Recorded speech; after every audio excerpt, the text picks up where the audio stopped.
Hey, what's going on, guys? It's your boy, Nerdmode, and I'll be doing a gameplay commentary over some Battlefield 4. For this particular episode, I'll be talking about the attack helicopter, and I'll be going over a few reiterations of what I've discussed already, but at the same expense, I'll be adding some new information to hopefully draw more attention to the attack helicopters for you guys.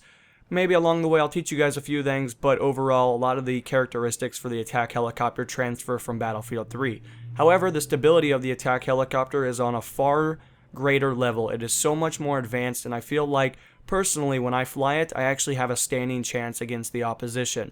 You guys know I've told this story many times, but in Battlefield 3, I'm a pretty good pilot on console, but as you guys are seeing, I'm on PC. Mouse and keyboard is definitely not one of my favorite things in the world. I mean, I'm getting a lot better at it. I feel like I'm sufficient, of course, but when it comes to the characteristics of flying in Battlefield 3 on PC, you're better luck not having me in the pilot seat. I would rather you fly. And that's usually how I always ran it. I always let everybody else fly it. I was not too interested in it. And just because of the learning curve for a Battlefield 3, you pick up so much speed, or G, and if you pick up too much, well, a lot of the instances that, you could commonly get out of kind of become a little bit more of an abrupt crash into the ground and blow up. And I guess I didn't really enjoy that too much for the PC side, just because I feel like if you push too far forward, you gain too much speed, and then it was unrecoverable. But in Battlefield 4, however, I feel like with the stability perk that's added to the attack helicopters, you actually have a standing chance. You're a lot more mobile. As you guys will see, I'll be flying in and out of buildings. I'll be invading attack helicopters that are on my 6, and everything just kind of seems to work out a little bit better. It's a lot easier to destroy the ground vehicles because you can quickly make those turns that do not leave you too vulnerable, just because you can gain elevation at the same expense. But also, I don't know, I just really been enjoying the functionality of how the stability perk actually works. I think it makes it a little bit easier if you do get hit by something like I've explained before, an LAV shot, or maybe for some reason a tank shell hits you and it didn't blow you up on impact.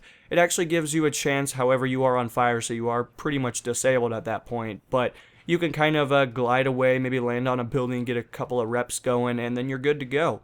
But anyway, I want to teach you guys a quick little lesson really fast. I mean, this is the best way that I've learned so far to take out other helicopters. I know it's going to sound very simple and simplistic, but it might mean the difference between you winning that fight or maybe you losing. However, many of you guys have probably figured out that you cannot do the Battlefield 3 method of destroying helicopters. And if you guys are unfamiliar, that was when you shot one rocket, they would flare or ECM, and then as soon as that went away, you'd shoot your other one, and before you'd know it, your other one was loaded, and you could shoot that one as well to destroy them, or disable in some features. In Battlefield 4, it looks like you cannot do that, which is unfortunate. I really enjoyed that method because I thought it added a little bit more tactics to it. It was a little bit more important to make sure that he was going to shoot one or two rockets, and I figured that was a better way.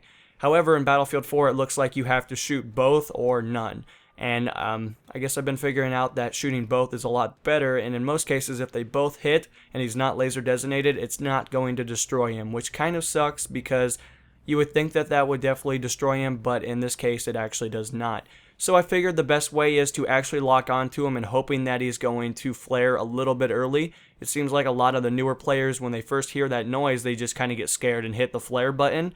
And if that's the case, as soon as the flares go away and your tracking's not locking on to the heat signature, you can actually shoot your missiles and it'll give you an advantage. As long as you don't get too close, you kind of want to stray a little bit from, not getting up on his grill, because if he does shoot back at you, you want to make sure that you can deploy your countermeasures and then destroy him. Hopefully your gunner will be on a swivel and will be aiming for the cockpit to hopefully kill the player, just because that main gun does do a lot of damage, especially against the infantry.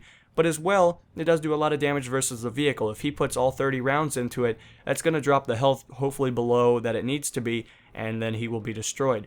That's just a quick little tip. That's what I'd recommend. As of the moment, it doesn't look like you can just shoot one rocket, then wait for him to flare, shoot another one, and then hopefully disable him or, get him down a little bit of health. And it's unfortunate, but I would definitely say that this is going to be the better method as of the moment. I guess we'll see if DICE has had any plans to evolve or change this method, of course. It is a beta, so the more we bitch, the more we complain, the better the game will be on the final release.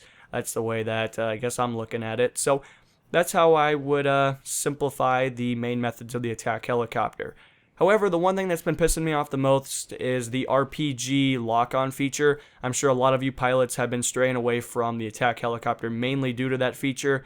It allows people to just simply have a recon guy laser designated, kind of like javelins in Battlefield 3, but you can shoot an RPG. which I find be a little cheap considering that you do get like 4 or 6 rockets, and that kind of takes away from the whole skill level. And when you are locked, you actually don't get a notification when they fire the RPG. It just locks onto you and blows you up. And I don't know, it's kind of annoying. Hopefully they'll get that fixed or adjusted. I don't know if they have any plans to do that, of course. But that's what I got for this episode, guys. I hope you enjoyed. If you guys would like to leave any suggestions for future videos, let me know in the comments below. And this has been NMO, and I'll be signing out, guys. Peace.